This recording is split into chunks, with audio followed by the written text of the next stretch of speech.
Hi, I'm Amaira Shah, and welcome to the very first episode of the Hustle Diaries.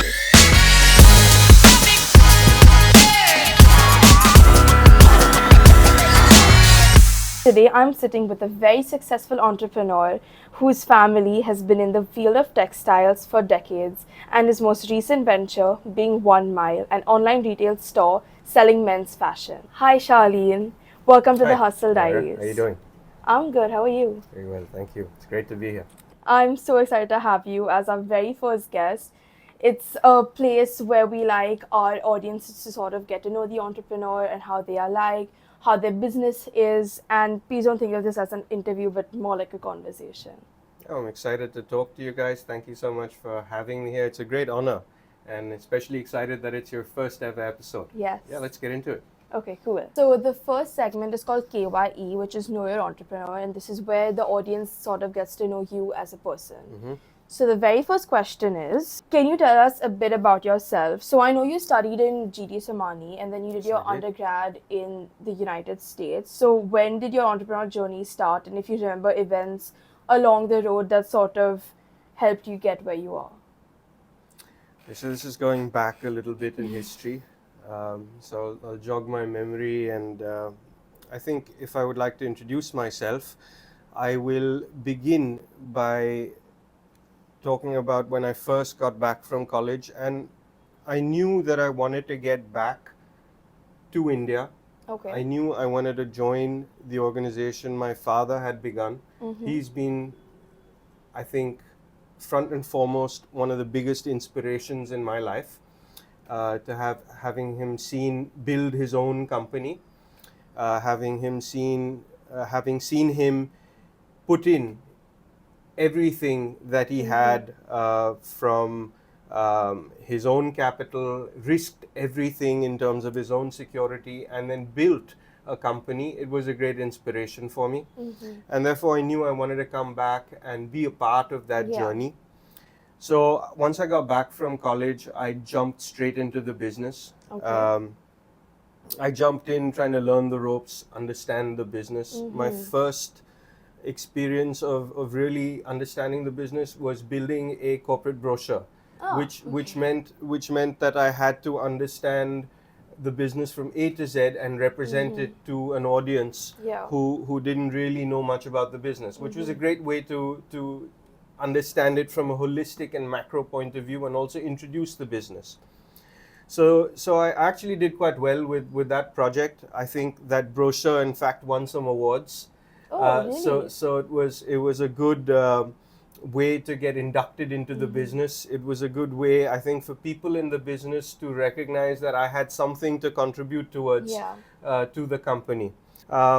Once I got into that and started learning about business as usual, I remember the first real project that I was asked to handle on my own, which was a little bit nerve-wracking, was to start a new division in the company. So at that point, the company was only manufacturing yarn and fabric. We were doing a good job with that, and I was learning those businesses and learning how to sell fabric in the export markets in particular. Okay. And then my father said, why not take that business and expand it. forward integrate it and offer a garment? And it made sense. I thought, yes, the ready-made garment business is growing, both in India as well as internationally. It was obviously very well established at the point. And I think I was very lucky to have, with his foresight, been pushed into that particular field. And that's where my first entrepreneurial journey as a second generation entrepreneur began with my own venture. That's great. Coming to the second question, you did say that your father was your role model. Do you have anyone else in specific who sort of helped you coming up with 1 Mile, or anyone else who sort of helped you shape where you've come right now? Yeah, that's a good question, Amaira. I think along the way there are so many mentors that come in your life, and life is full of learning experiences. So I think I would credit a lot of people in the organization, a lot of my older, let's say, the general managers of the company who taught me the ropes.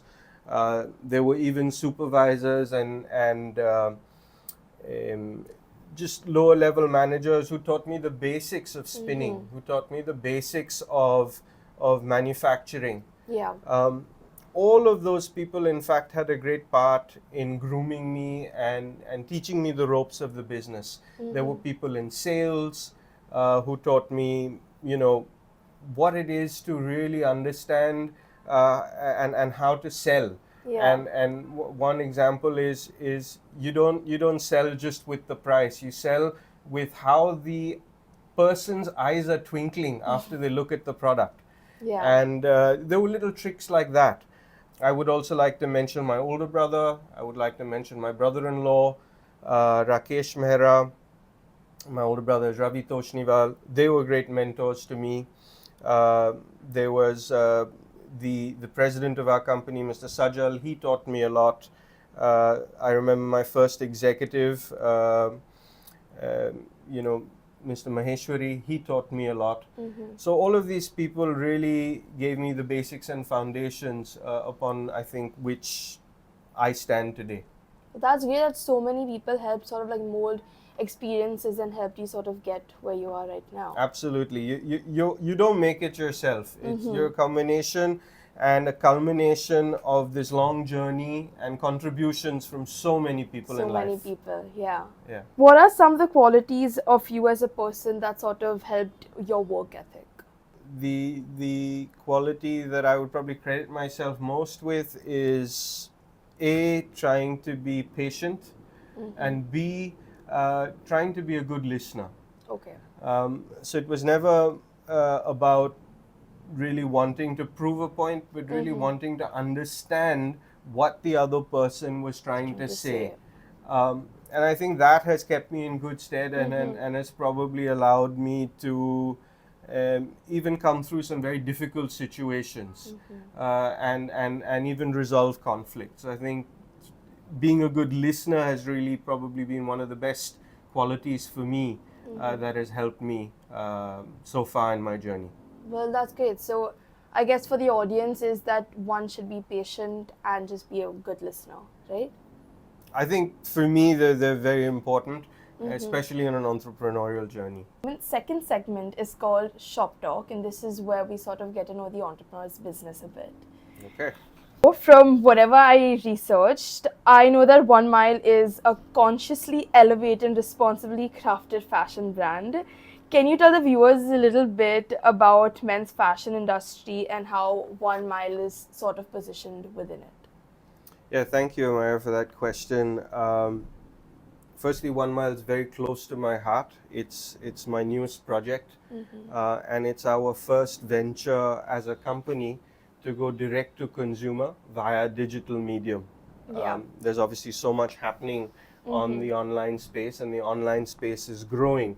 At least I think at a 20-25% compounded rate annually. So when I started 1 Mile, I was inspired a lot by something that happened in COVID. We all got into a phase where we were working from home, where we managed to do a lot with less. And I think there was a movement in Japan called 1 Mile clothing. Ah, okay. And I took inspiration from that. What it essentially meant was that what you wore at home, you could just add a small layer of clothing, like a jacket like I'm wearing or like you see at the background. And then very, very smartly leave your home and go about doing your chores in your 1 mile radius and beyond if you like. And it could take you from your home to a professional setting to a more recreational or casual setting. So it takes you from the morning to the evening. So a minimalistic closet. So the inspiration was to declutter your closet, to make dressing a little bit easy, and also to make it a little bit smarter and easier for men. Yeah, I mean, I did not know that 1 Mile sort of had this like backstory to where the name came from. So that's really interesting. We were lucky to actually get the name 1 Oh, Mile. really? And it was strangely enough the first name that I chose, and then I chose 100 different names after that, and I didn't get any of those as a trademark or a domain name, Oh. but was very lucky. So it was probably fated. Yeah, yeah. Well, that's great. What do you think have been some of your biggest challenges and successes? Was there any moment or decision that significantly impacted the trajectory of your business? So to begin with, I think always to come up with a concept is very, very difficult. And then you have to get people to buy into the concept. Also, most importantly, you need capital to launch a concept. Yeah. The first phase was actually building the concept. And we spoke about that a little bit in the previous question, and the inspiration that came behind that concept. I knew I wanted to get into the online space. I knew I had to differentiate in some way. And the way I wanted to do it was to simplify the men's closet, to make it easier, something that would allow people to have a very versatile wardrobe and go from morning to evening. And I just chose 3 very simple clothing items: a comfort casual trouser, Yeah. a t-shirt, and a jacket. And then you can mix and match those with colors, and then therefore with maybe 15, 20, 30 pieces in your closet, you can make hundreds of different combinations.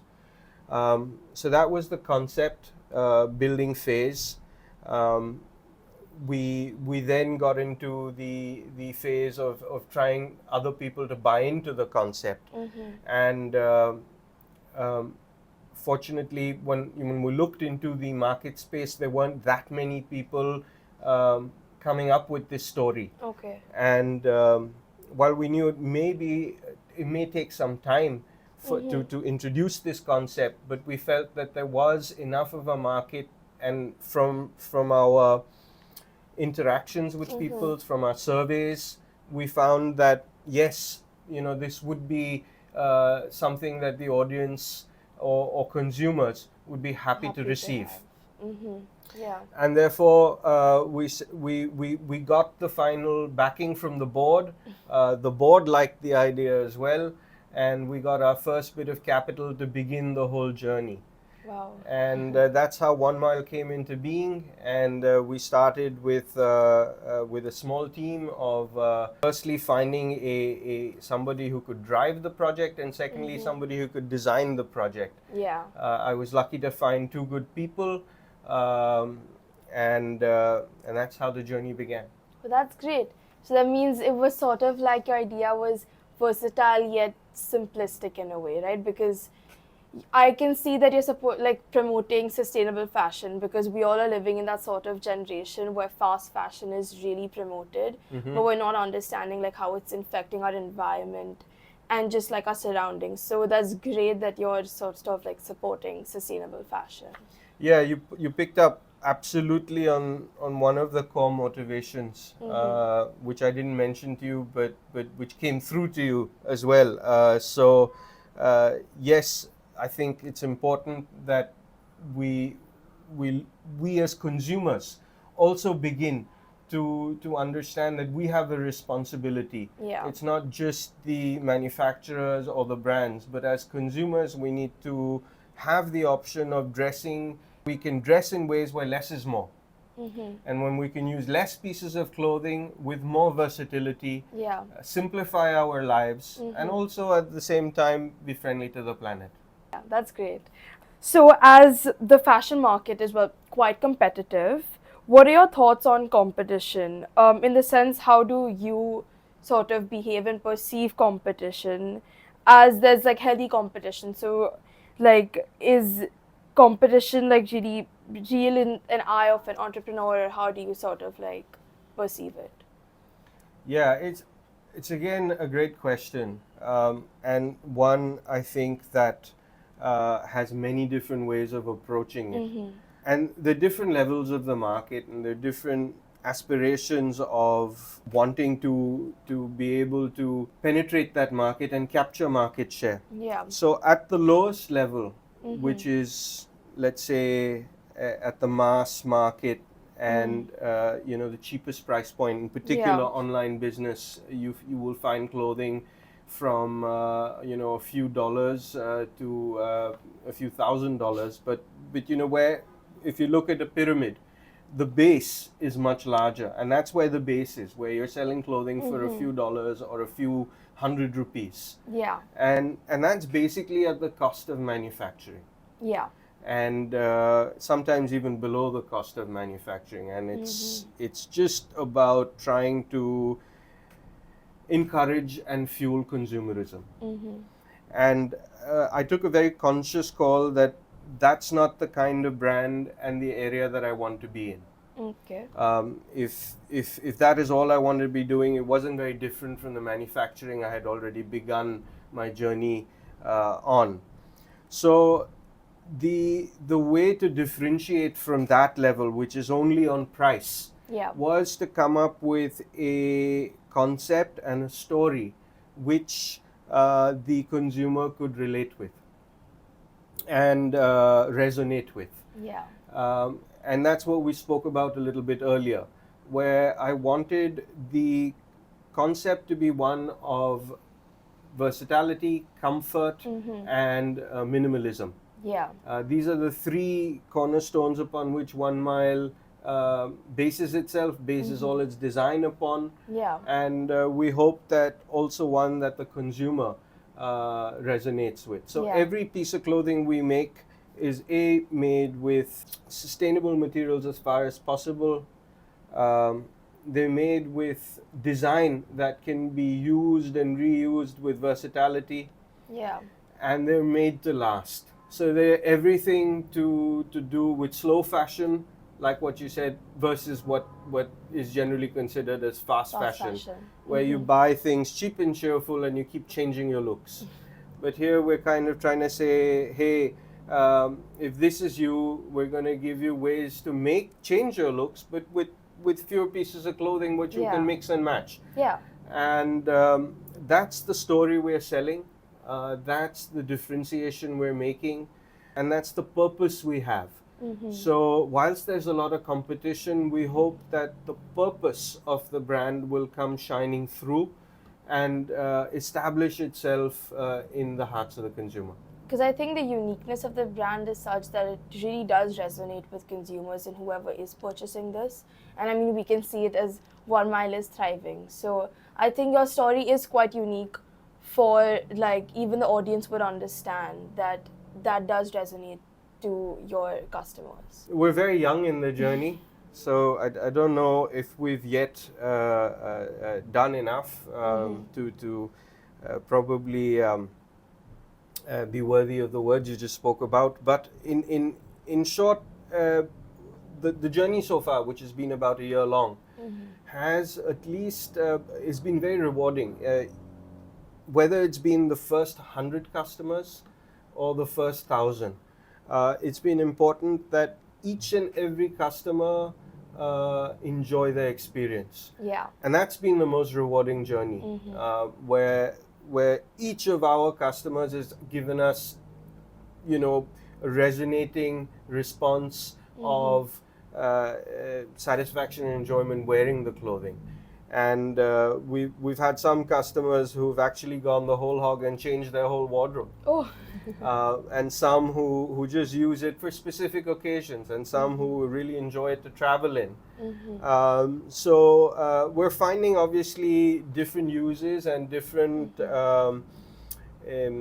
engagements with the consumer, but that's the journey. Yeah. That's the journey. And we started out with a purpose, and the purpose will further evolve once the engagement increases. Yeah, wow. So now that you look back at your whole journey, do you think that there would be something that you would have done differently, maybe? I don't generally look back, but I try and learn from whatever has happened in the past. and I think the mistakes that you make are probably the greatest, ways that you can then further make improvements and catapult yourself towards more successes. So for sure, we made a lot of mistakes. Even choosing the platform for the website, for example, we went down a route which was a little bit more ambitious, tried to customize it, but then we realized all of how fast technology is moving, and when you're making your own platform, it's just so difficult with limited resources to keep up with the technology curve. And whereas you have ready-made platforms which you could just jump upon, like Shopify, for example, and use those and build upon that, and still have a very good showcase of your brand on on the web, on as a portal. Yes, we made a lot of mistakes, but those are mistakes which helped us further improve. And you can't know everything to begin with. The whole journey is really about making experiments, trying out different things, using your past experience. So it's been an exciting journey, and we hope all of those learnings we can take forwards, and I'm sure we'll make more mistakes too. I'm sure it'll be a good journey. It'll be a great journey. Thank you. So this brings us to segment 3, which is more of a fun segment. It's called Speed Slam. So I'm going to ask you questions, and without thinking too much, you have to just give me answers, okay? Okay, I'm ready. Let's go. Okay, cool. The first question is, rank between the following factors that you think made your business successful. Number 1 is strategy. 2, innovation and trends. 3, entrepreneurship, which is like the risk-taking ability. 4 is cost effectiveness, and 5 is uniqueness. Do you want me to repeat them again? I would go with entrepreneurship. Okay, as number 1. As number 1. Okay. You want me to elaborate on that? Yeah, sure, why not? It really begins with the ability to take risk, because you have to put yourself out there. Without taking a risk, without actually trying, you don't, an idea is only an idea until it's executed. But that entrepreneurship is what brings it to life. So without that, it really, nothing else comes to being. All the rest of them are normal business functions, like strategy, like cost management, like advertising or marketing. But entrepreneurship is the single one most important risk-taking ability, the heart of bringing it to life. Yeah. And so you would say that after entrepreneurship, what would come if you would have to rank them? Let's go over those points again. Which one?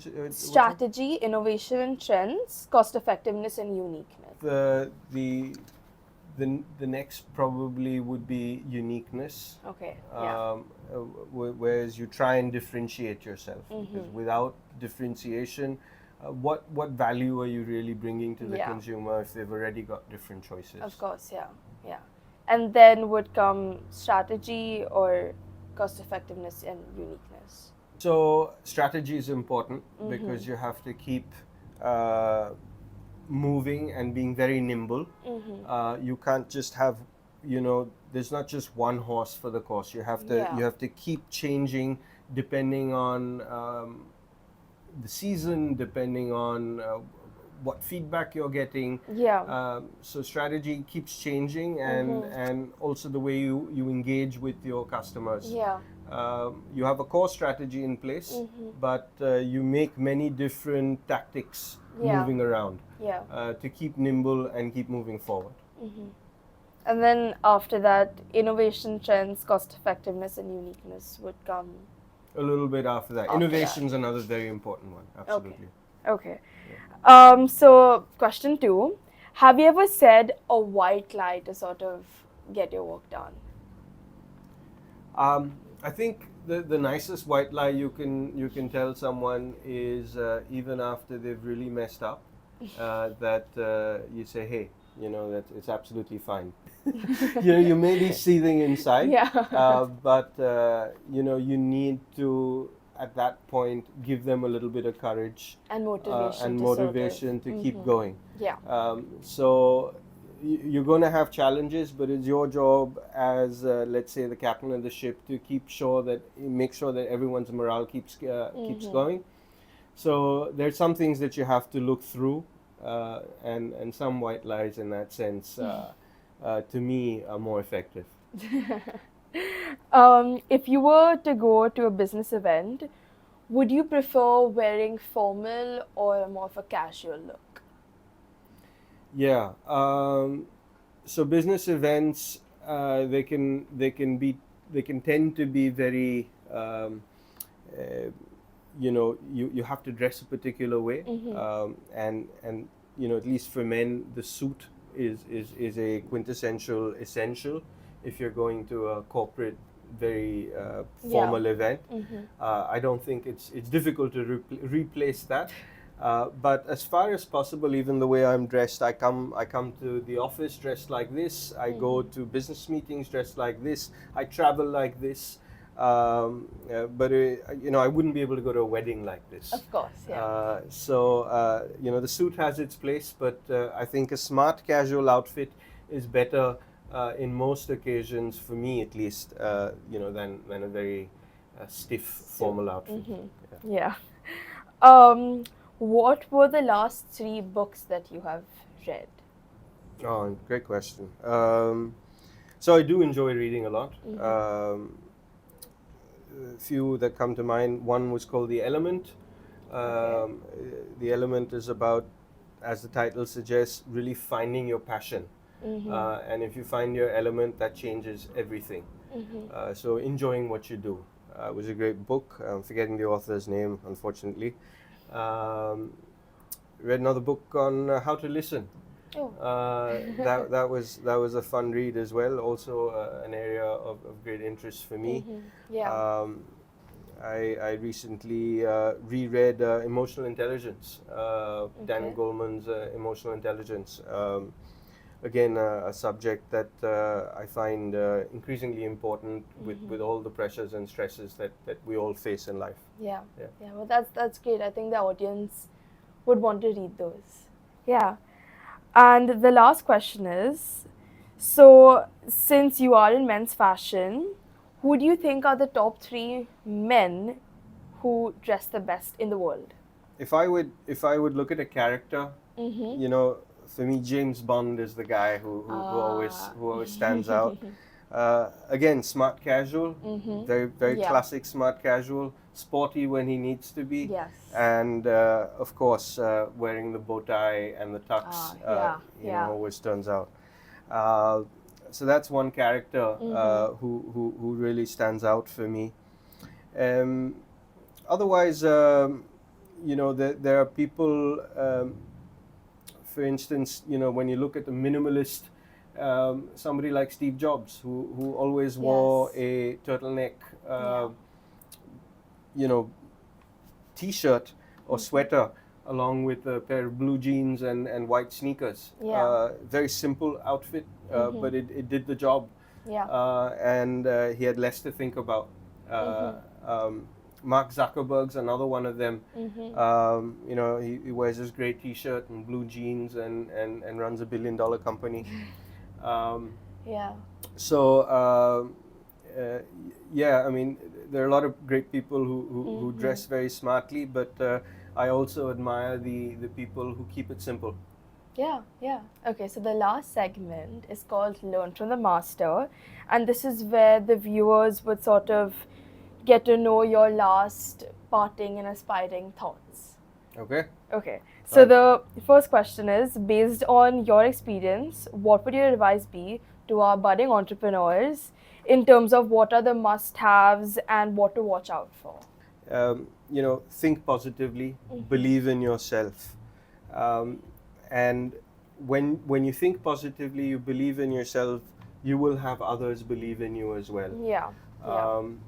And there's place for negative chatter. It does happen to all of us.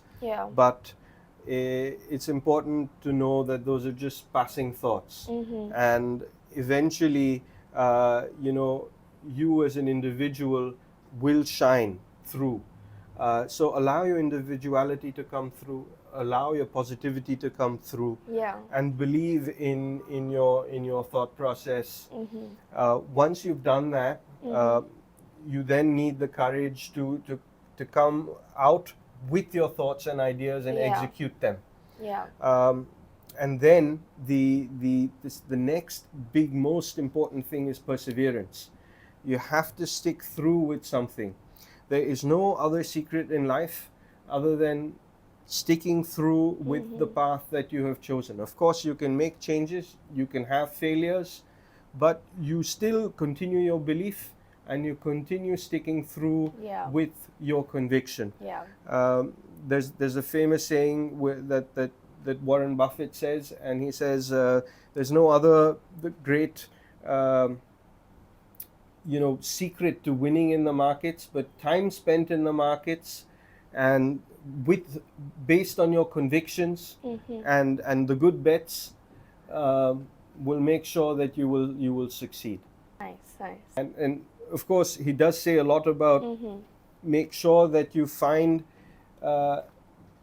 areas which have the best probable outcomes. And to me, I interpret that by saying that the best probable outcomes are areas where you have affinity towards, Yeah. that you have synergy towards. For example, just to give you a very simple example, I went from a textile manufacturing background to a garment manufacturing background. Yeah. There was synergy there. Yeah. I went from a garment manufacturing background to a brand, and there was synergy there.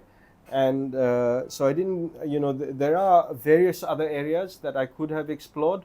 Yeah. But sometimes areas where you have synergy and affinity, and you stick to the path, Yeah. you will eventually reach your goal. Yeah. I mean, because the thing is, for people and my generation especially, the minute that something doesn't go as planned, we tend to give up.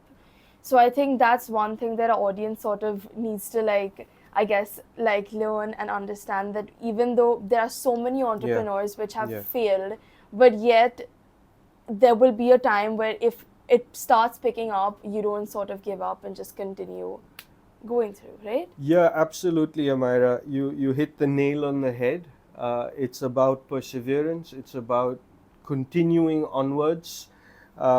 And you will get the support. Yeah. You will get the support and you will get the breakthroughs. And you will have the failures as well. But it's about making sure that you stick to your values. It's about, we can't always control the outcomes. Yeah. But we can control our effort. We can we control what we can control within our circle of influence. Yeah. And if we work in an honest, ethical way, with a purpose, towards building, making something that is contributing towards the greater good. That's really contributing to society. And for sure, you will find a way through that. Let that purpose guide you through the failures. I like that. Let the purpose guide you through the failures. Yeah. What traits do you think people in my age group, 15 to 20, should develop to have a successful career as an entrepreneur? I know you talked about perseverance, patience, being a good listener. Do you think there are any other traits that people my age should have? Yeah, great question. I think having a teenage daughter myself, I have an 18-year-old and a 14-year-old, I would say you guys really don't need to put so much pressure on yourselves. There's nothing to prove to the world. What you really need to keep front and foremost is be grateful for whatever has been received and whatever platform and whatever opportunities you receive. I think being grateful will allow you then to just relax a little bit. And most importantly, keep smiling, stay happy. I find at this age in particular, and I went through this age as well, we tend to put a lot of unnecessary pressure on ourselves. And life is long, and there are many things to achieve in life, but it all happens step by step. So focus on the present. Don't worry about the outcomes. and you guys are all in this age group doing a wonderful job, working hard, learning. You guys have the great opportunity and exposure of things that we couldn't have even imagined 20 years ago. Yeah. And technology is taking you to new heights. So be grateful for all of that. Don't put individual pressure on yourselves. Don't make it psychologically difficult for yourselves. Be happy and embrace all of these great opportunities. That's great. Nice. Once someone finishes high school, you said that even your daughter is going to be finishing high school, right? Yeah. What would you suggest should be the first good few steps that one should sort of take? So, first of all, congratulate yourself because you've been through a hell of a long journey, and especially that grade 11 and grade 12 are extremely demanding, especially in today's environment where all of you are very driven, all of you are very competitive. So, hey, number one, take a deep breath and enjoy that vacation. Yeah. Give yourself some breathing space. Allow that time for your individuality to come through. And I think if you want, take a gap year even. I would say there's no rush. But eventually, follow your dreams, follow your passions. Make sure that that further journey in your education, your undergraduate degree, is something you truly enjoy, and allow your personality to come through that. Yeah. I would encourage further studies beyond that, or pursuing some real job that consumes you and takes you forward. But that first job is just to really enjoy your college experience and enjoy the time before it. Not just worry about the next thing to do, but just take some time off. To sort of like live in the moment. Live in the moment. Give yourself a little bit of a break. Give yourself a pat on your back. Bring some joy into your life. Yeah. The question that I think most starting entrepreneurs are asking is that how do we get the funding? Because there are so many people who have such great ideas, but they just don't have the funding. So what are your thoughts on that? Yeah, I think that's a great question, and obviously, a very fundamental stumbling block if you were to start a business. So you do have the ideas, and the second point is you need the capital, and the third point is you need obviously the way to bring your idea to execution, the manufacturing, the production, or the technology, whatever it be. But in terms of, I think, capital, you do need some sort of a platform. There are several startup engines that the country is encouraging, that even colleges encourage. I think you have to be lucky, a little bit lucky to stand out in those sort of competitions or areas. I have to admit, I'm not the best person to comment on this because I did come with some capital, and therefore I didn't have to go through that journey.